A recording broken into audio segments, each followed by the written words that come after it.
Bu daraxtda ham yomon emas, o'rtacha. O'rta, kuchsiz, kuchli. Bu yomon emas mana. Gulkubdagi ham yotgan, yangi o'sishi ham bor. O'sish borgan sari sekinlaydi. Bitta narsani bilib olaylik. O'sish borgan sari tezlamaydi. Shuning uchun borgan sari sekinlaydi. Любой daraxtni qarasangiz, bir yil oldin tezroq o'sgan, mana endi sekinroq o'sgan. Chunki gulkubdaklar bu yerda raqobat qilyapti. Ertaga bu yilga mana xudo xolasa bu gullaydi. Gul, meva raqobati bilan bu mana shu yana shu bir yarim qarichi o'ssa men xursand bo'laman. Kelajak o'sha qarab ketyapti. Bu yaxshimi yo'qmi? Yomon.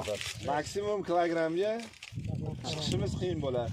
Lekin bitta holatda yaxshi Murodjon aka sizga yaxshi xabarni aytib qo'ying. Yangi nav bo'lsa, erta pishar, hech kimda yo'q bo'lsa, birinchi urib sotib olasizda, keyingi narx arzonlaganda kesib shakliga solib olasiz. Shuning uchun hammasi